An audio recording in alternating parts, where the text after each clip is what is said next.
Hello అండి, నేను రవి. ఇది ఆముక్తమాల్యద కిచెన్. ఈరోజు peanut and garlic chutney recipe చూద్దామండి.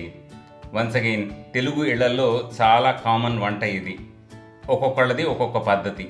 ఈరోజు మా పద్ధతి చూద్దురు కానీ రుచి మాత్రం చాలా అంటే చాలా బాగుంటుంది. దోశలు తక్కువ, చట్నీ ఎక్కువ తినేస్తారు. అంత టేస్టీగా ఉంటుంది. చేయటానికి కరెక్ట్గా 10 నిమిషాలు పడుతుంది, అంతే. మొదలెడదామా? రెసిపీ నేను వీడియో చివరిలో ఇచ్చాను. ముందు పల్లీ చట్నీ చేయడానికి కావలసిన వస్తువులు ఏంటో చూద్దాము. వేరుశనగ గుళ్ళు, వెల్లుల్లిపాయలు, ఎండుమిరపకాయలు. తిరగమాతకి వేరుశనగ నూనె, ఎండుమిరపకాయలు, పెద్ద ఆవాలు, జీలకర్ర, కరివేపాకు. సీజనింగ్కి ఉప్పు. ఈ రెసిపీలో ఎండుమిరపకాయలు 2 చోట్ల వాడతాము. ఒకటి పచ్చళ్ళలో వేయడానికి, ఇంకొకటి తిరగమాతకి.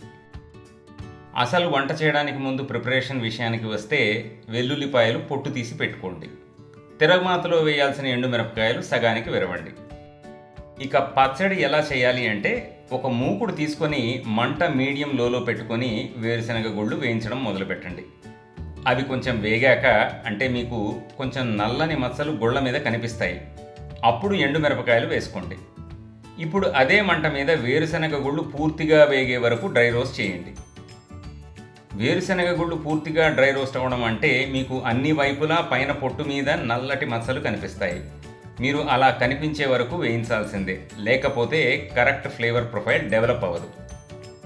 వేయించిన వేరుశనగ గుళ్ళు, ఎండుమిరపకాయలు చల్లారాక రెసిపీలో ఇచ్చిన నీళ్లు తీసుకొని ఉప్పు, వెల్లుల్లిపాయలతో కలిపి మెత్తగా అంటే కాటుకలా రుబ్బుకోండి. వేరుశనగ గుళ్ళ చట్నీ ఎప్పుడు బరకగా రుబ్బకూడదు.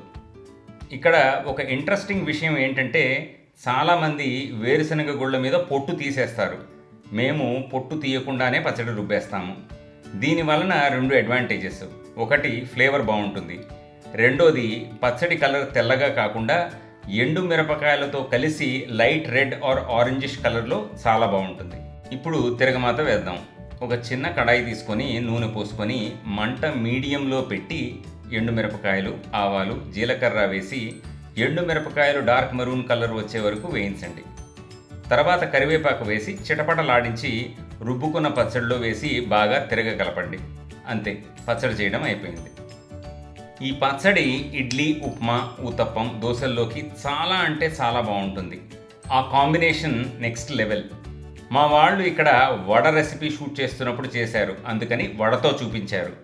వడతో కూడా బాగుంటుంది, బట్ పైన చెప్పిన వాటితో అదరహో. తప్పకుండా ట్రై చేయండి. మేము ఇచ్చిన రెసిపీ ఫాలో అయ్యారు అంటే ఇది ఎక్కువ, ఇది తక్కువ అని ఆలోచన చేయాల్సిన పని లేదు. పర్ఫెక్ట్గా కుదురుతుంది. Happy cooking. ఆముక్తమాల్యద కిచెన్లో రెసిపీస్ అన్నీ గ్రామ్స్లోనే ఇస్తాము. ఒక వంట చేసిన ప్రతిసారి ఒకేలా ఉండాలి అంటే ప్రెసిషన్ కుకింగ్ ఒక్కటే మార్గం. మీరు కూడా ఒక కిచెన్ వెయింగ్ స్కేల్ కొనుక్కొని ట్రై చేయండి. ఇంకెప్పుడు గ్లాసులు, చెంచాల కొలతల జోలికి పోరు. రెసిపీని స్క్రీన్ షాట్ తీసి పెట్టుకోండి. చేస్తున్నప్పుడు చూస్తూ చేయొచ్చు. మా కంటెంట్ మీకు నచ్చినట్టయితే సబ్స్క్రైబ్ అండ్ షేర్ చేస్తూ బెల్ ఐకాన్ క్లిక్ చేయండి. మీ సపోర్ట్కి మెనీ థ్యాంక్స్.